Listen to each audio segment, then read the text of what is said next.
Commander Zara Katesh adjusted her reptilian features into what she hoped resembled calm as the stellar wind. Approached the blue-green world ahead. Her ship's engines wheezed and sparked, trailing plasma that shouldn't be visible to the naked eye.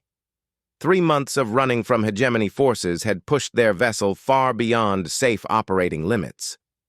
"Captain, we're receiving multiple scanning beams," reported her communications officer, a nervous Zenthari whose whiskers twitched with each energy pulse.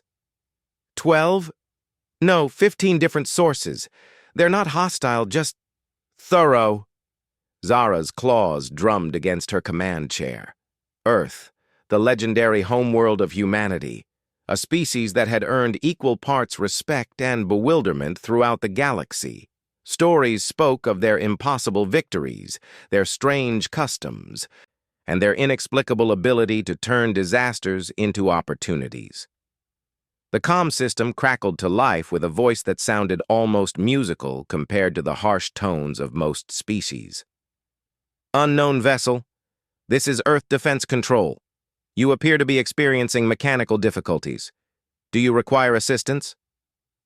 "This is Commander Zara Katesh of the independent vessel Stellar Wind," she replied, trying to keep the desperation from her voice. "We request permission to dock for emergency repairs. We can pay standard rates." A pause followed. Then the human voice returned with something that might have been amusement. "Commander, from what our scans are showing, you need more than emergency repairs. You need a miracle. Please proceed to Base 7 at Luna Station." "Our repair crews are already prepping." As they limped toward the massive orbital facility, Zara marveled at the sheer scale of human engineering. Luna Station wasn't just a repair dock. It was a small city suspended in space, bristling with defensive platforms that could probably level a small moon. Yet the humans had offered help without question, without demanding to know why they were fleeing or what cargo they carried. The docking procedure was smoother than Zara had experienced anywhere in the galaxy. Magnetic clamps engaged with gentle precision, atmosphere cycled without the usual violent hissing, and artificial gravity adjusted gradually to avoid the jarring sensation most stations ignored. Even before the airlock finished cycling, she could hear the sound of heavy machinery being moved into position. A human in grease-stained coveralls waited in the airlock, flanked by 2 others carrying what appeared to be scanning equipment. He was shorter than most species Zara knew, with weathered skin and gray-streaked hair, but his eyes held a sharpness that spoke of decades of experience. "Commander Katesh, I'm Chief Engineer Martinez. Mind if we take a look at your propulsion system? From the external scans, I'm amazed you made it here at all." Zara followed him into her ship, watching as the human team spread out with practiced efficiency. They didn't just look at the obvious damage. They examined everything, taking readings and making notes with an attention to detail that put most species engineers to shame. "Fusion containment fields are at 12%, one of them called out. "These coupling assemblies should have failed days ago." Martinez whistled low. "You've been flying a bomb, Commander. What were you running from that made this seem like a good idea?" Before Zara could answer, alarms began shrieking throughout Luna Station. The humans didn't panic, but their casual demeanor shifted to focused alertness. Martinez tapped a device on his wrist. "Martinez here. What's the situation?"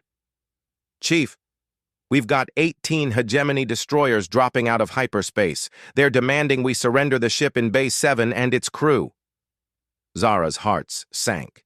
The hegemony had found them, and now these helpful humans would either hand her over or face a military force that had conquered half the galaxy. She began calculating how long it would take to reach her ship's self-destruct. Martinez looked at her with those sharp human eyes, then spoke into his communicator. "Tell Admiral Chen that Base 7 is under maintenance quarantine. No visitors allowed." "Sir, they're insisting. They claim the ship contains stolen hegemony technology." The human engineer's expression hardened.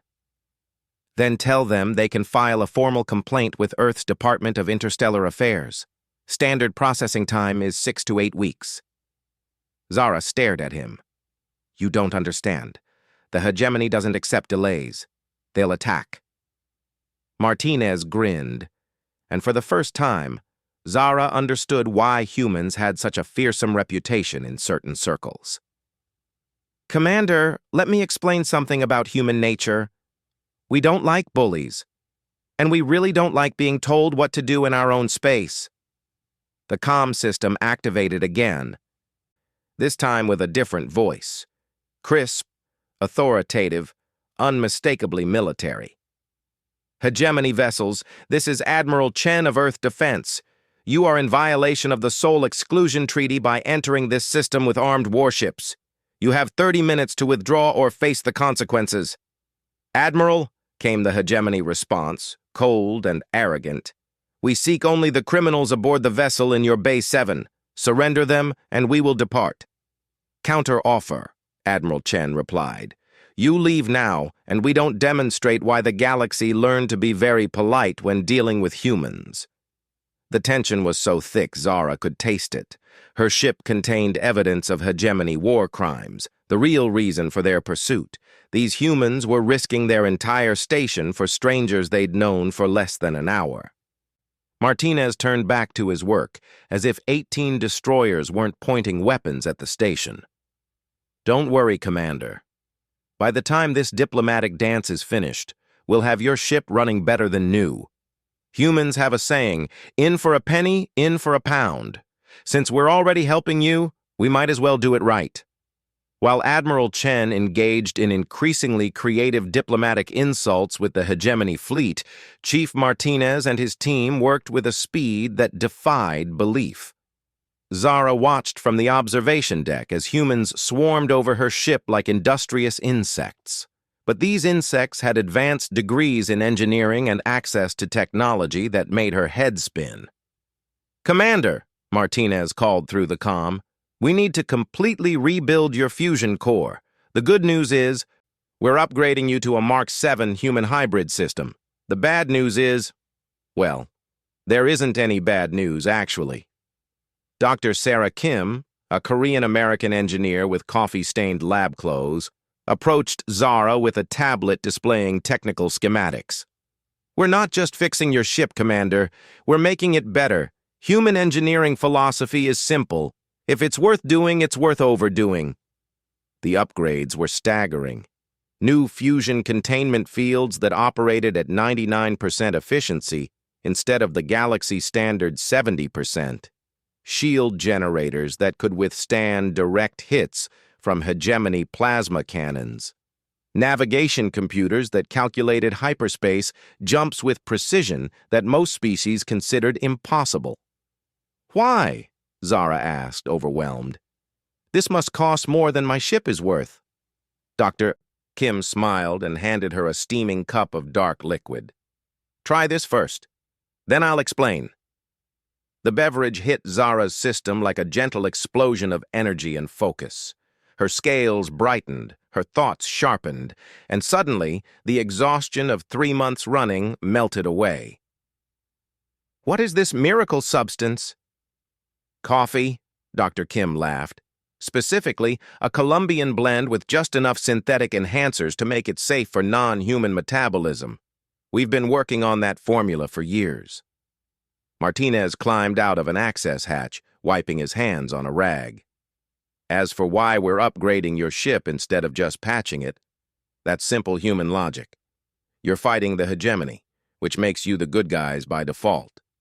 The enemy of our enemy isn't just our friend. They deserve the best tools we can give them.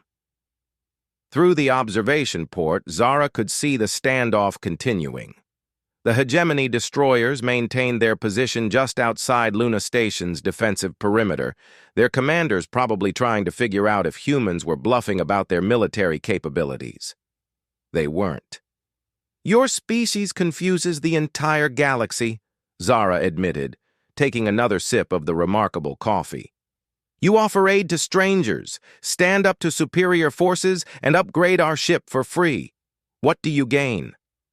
Dr. Kim and Martinez exchanged a look that seemed to communicate volumes. Commander, humanity learned something important during our own darker periods. Evil succeeds when good people do nothing. The hegemony conquers worlds, enslaves populations, and destroys cultures. Someone has to say, no more, and it might as well be us. An announcement echoed through the station. All personnel to stations. Hegemony forces are powering weapons. Instead of rushing to battle stations, the humans around Zara simply worked faster. Martinez called out orders with calm efficiency, and his team responded like a finely tuned machine.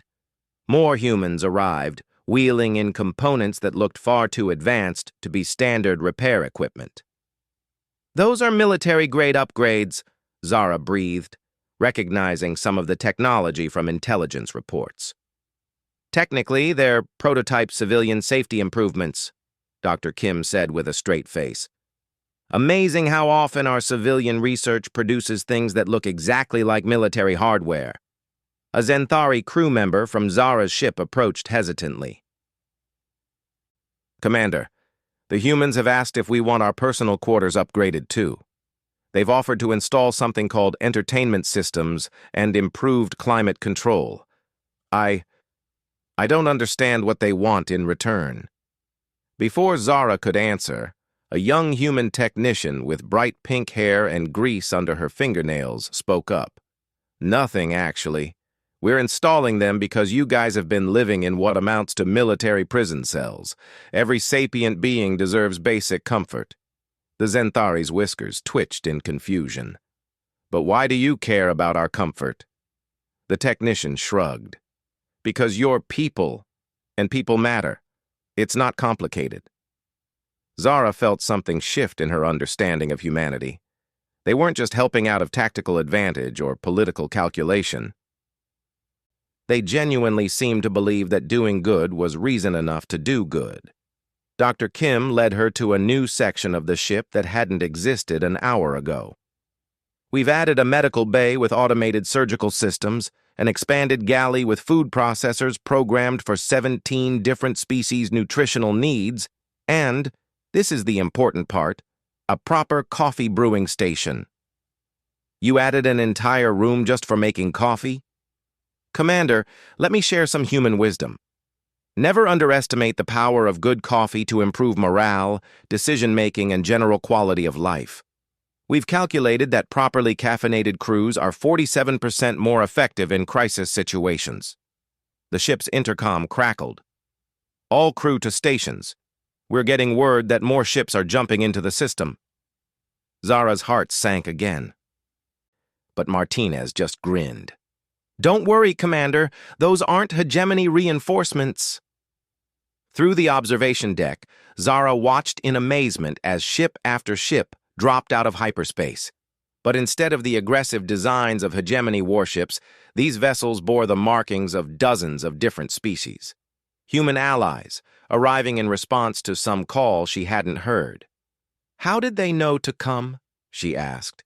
Dr. Kim checked her tablet. Standard human protocol. When someone threatens our guests, we let our friends know. Funny thing about humans, we make allies almost as easily as we make coffee, and we take both very seriously. The coffee was working its magic on Zara's crew as well. Her navigator was practically vibrating with energy and focus. Her weapons officer had stopped nervously checking his instruments every few seconds. Even her usually pessimistic engineer was humming something that might have been a human tune. Commander, Martinez announced, your ship is ready. New fusion core is online. All systems are running at optimal capacity, and we've loaded you up with enough spare parts and emergency rations to keep you going for 6 months. Oh, and we included a coffee maker in your personal quarters.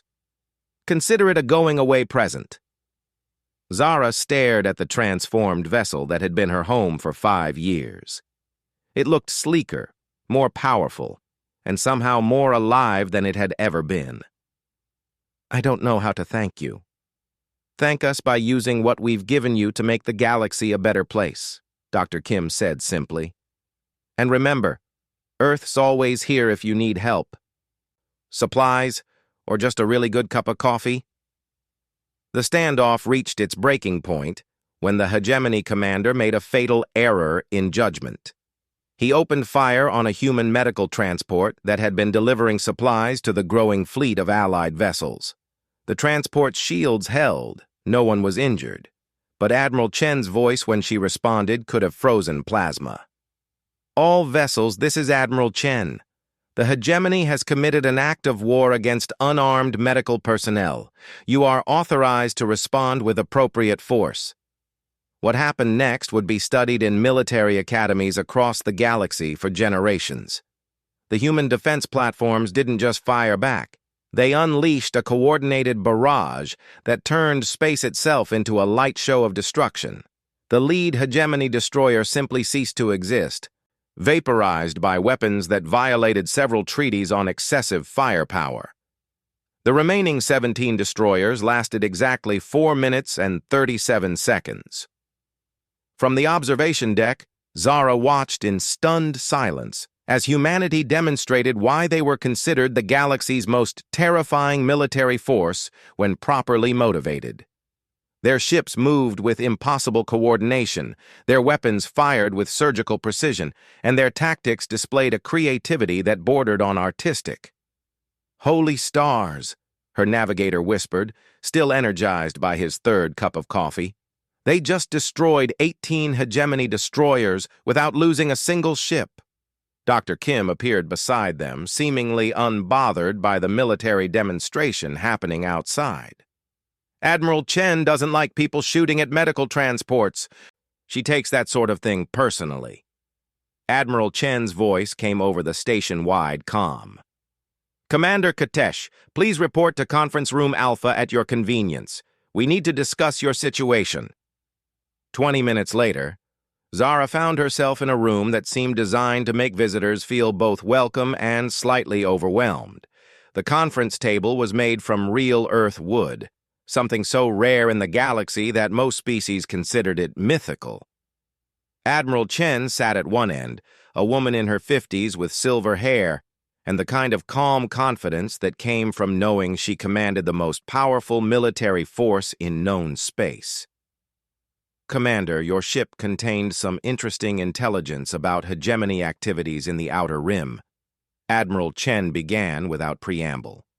"Slave camps, forced labor, biological weapons testing, quite the collection of war crimes." Zara straightened. "Yes, Admiral.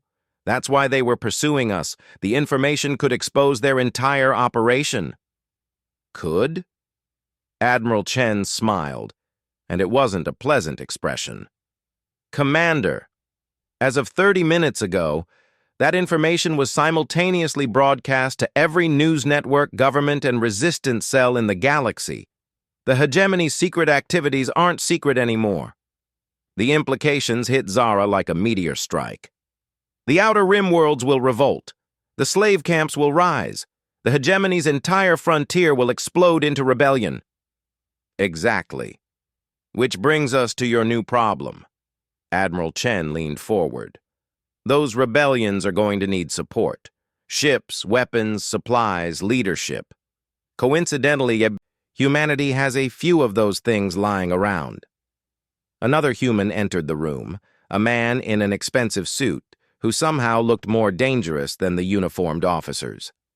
"Commander Katesh, I'm Ambassador Zhang, head of Earth's Department of Strategic Interventions. We have a proposition for you."